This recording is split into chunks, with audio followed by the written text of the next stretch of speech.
The downing of the Ukrainian Air 737-800 flight PS-752 by the armed forces of Iran, killing all 176 people aboard, was stunning. For 3 days, the Iranian regime denied they had any involvement, daring the US and Canada to prove it. That changed on Saturday, when the regime admitted the missile fired from an SA-15 missile battery was fired by mistake, they said, and was, quote, unintentional, unquote. Prime Minister Justin Trudeau held a press conference in which he announced that he held a telephone call with President Hussein Rouhani in which he demanded a thorough investigation. He also expressed that he was, quote, frustrated and outraged, unquote. This was interesting inasmuch as Canada has not had diplomatic relations with Iran for a number of years. One wonders how that call might have been arranged. But even though Iran has taken responsibility and admitted it was their missile that took down the airliner, the statements coming out of Iran don't make a lot of sense. Indeed, the head of the Iranian Revolutionary Guards Aerospace Division admitted he knew it was a missile the day of the event. Quote, that night we had the readiness for all-out war, unquote, and that they had set up extra air defenses all around Tehran because they were worried about American reprisals after their missile attacks on 2 bases inside Iraq that housed American troops. But to say that the airliner was mistaken for a cruise missile just defies credulity. In the first place, Tehran Airport was in normal flight operations.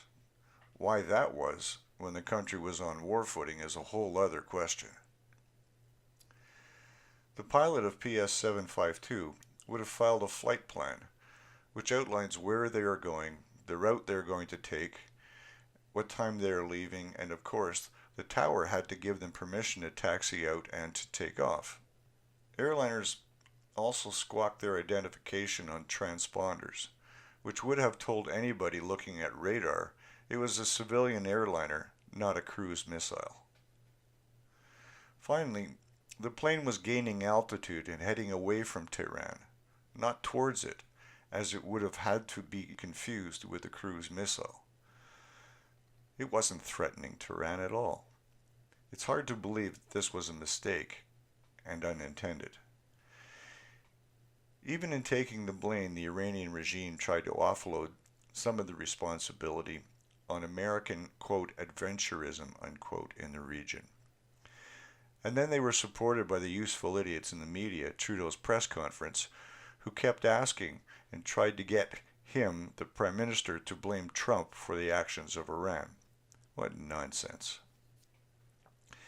U.S. President Donald Trump drew a red line for the mullahs, telling them there would be severe consequences if an American was killed.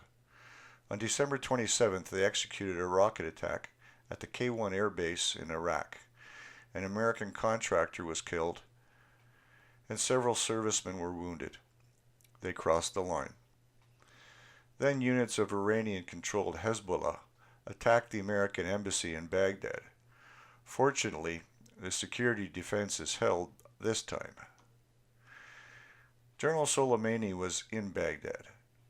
It had been known that he was the architect of Iranian attacks in a number of countries, and as a result, the Americans were watching him. They had intel that, according to Trump, he planned imminent attacks on 4 embassies.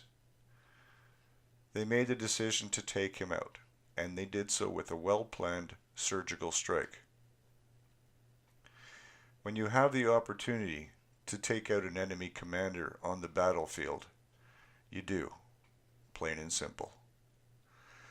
Trump made the right call, and the military executed it with precision. As a side note, it also sends a message to the mullahs that no one is beyond the reach of the United States. If I were the Prime Minister, I might be inclined not to believe the mullahs or take them at face value.